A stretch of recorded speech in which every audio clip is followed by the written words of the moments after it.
Après la réunion d'hier entre le préfet de la Marne et les acteurs du monde du champagne pour parler des vendanges 2023 et de leurs conséquences humaines catastrophiques, c'est au tour de la CGT de la Marne d'être reçue en préfecture ce matin. Ses représentants dénoncent les conditions dans lesquelles se sont retrouvés de nombreux vendangeurs cette année.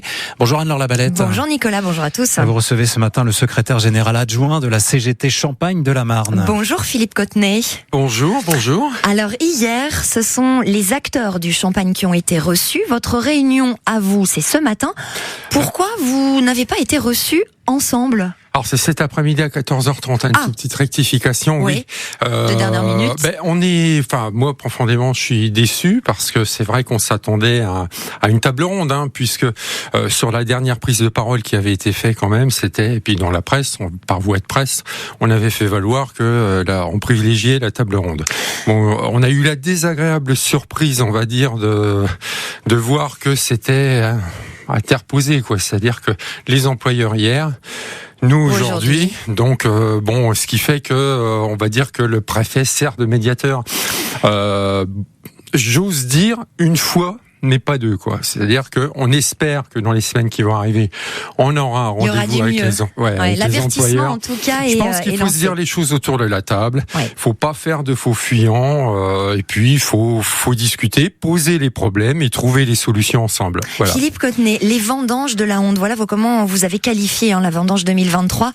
On le rappelle, il y a eu 4 morts au moment des fortes chaleurs, des logements insalubres découverts, 2 enquêtes pour traite d'êtres humains sont ouvertes par le parquet de Châlons-en-Champagne. Pour vous, ça veut dire que le problème, il vient d'où ou de qui ? Alors le problème, on l'a décelé. Il faut remonter sur l'historique, quand même, sur la genèse. C'est que on va dire que l'intersyndicat CGT du Champagne s'est saisi de la problématique en 2018, avec l'affaire de Wary, pour être très transparent. C'est pas la première fois que vous alertez sur le sujet. Non, c'est pas la première fois. On a alerté les pouvoirs publics locaux, sous-préfet, préfet. Ce que vous voulez, c'est que ça bouge. Alors qu'est-ce qu'on fait aujourd'hui ? Vous allez dire quoi au préfet ? C'est-à-dire que on voudrait déjà. Il y a 3 chapitres en fin de compte. Il faut bien comprendre qu'il y a les décès qui relatent, on va dire, des conditions de travail. Il y a les campements anarchiques, les conditions d'hébergement. Bidonville. J'ai pas eu le terme, mais franchement, aujourd'hui, on peut dire que on peut les voir à l'entrée des villages, pas tous les villages, mais une bonne partie. Et puis les hébergements, dont là, il y a des procédures qui sont entamées. Sur les décès, effectivement, il y a des lacunes au niveau de l'organisation du travail. C'est-à-dire déjà organisationnellement. Aujourd'hui, quand il y a des fortes canicules, il faut revoir les horaires. Il faut revoir les horaires. Il demeure impératif de revoir. On est sur un réchauffement climatique. On voit aujourd'hui des vendanges qui démarrent de plus en plus au mois d'août. Moi, j'ai démarré dans le secteur d'activité il y a plus de 30 ans, presque 40 ans maintenant. Et mi-septembre. C'était même début octobre, des fois. Donc, la climatologie a changé. Je pense qu'il faut adapter. Il y avait un inspecteur du travail, Monsieur Smith, qui avait dit effectivement, donnez-nous les moyens de pouvoir faire aussi arrêter les équipes. Aujourd'hui, il y a un vide juridique, on va dire, dans les décrets. Alors, il y a, on va dire, 2 étages de la fusée. Il y a effectivement des réglementations qu'il faut mettre en place par rapport à notre activité champagne. Et nous allons rencontrer, il y a des lettres qui partent aujourd'hui pour une rencontre avec le ministre du Travail et le ministre de l'Agriculture pour mettre en place des décrets et des lois pour voir un peu comment qu'on fait. Parce que aujourd'hui, par voie de presse, on voit que ce phénomène s'étend sur les autres vignobles bordelais, etc. Évidemment. Est-ce que d'après vous, Philippe Cottenay, il faut adopter une politique de la sanction pour faire réagir ? Oui, vous savez. Alors comment on sanctionne ? Qu'est-ce qu'on fait ? Qu'est-ce que, par exemple, on peut proposer ?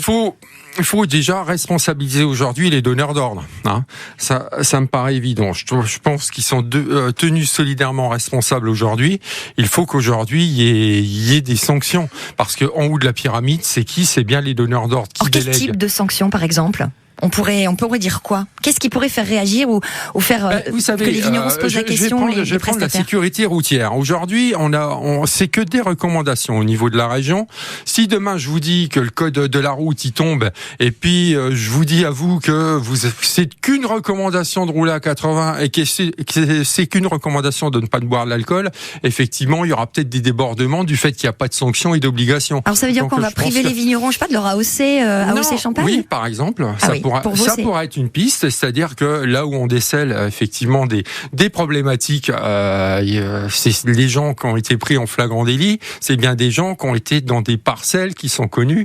Enfin, géographiquement, on sait on va sur le parcellaire, on sait à qui a la parcelle, et puis voilà quoi. Il faut malheureusement, l'être humain est comme ça. S'il n'y a pas l'épée de Damoclès au-dessus et la sanction, malheureusement, il y aura rien qui arrivera, quoi. Voilà. On est obligé, voilà, aujourd'hui de réagir. Une dernière question très rapidement, Philippe Cottenet. Il faut donc, vous le disiez, élargir cette traçabilité. On trace aujourd'hui les bouteilles, on trace les codes barres. Il faut pouvoir tracer les conditions de travail, les conditions d'hébergement, le mode de cueillette. Vous tracez. Aujourd'hui, on a vu arriver quand même dans le fleuron depuis 10 ans l'esprit écologie.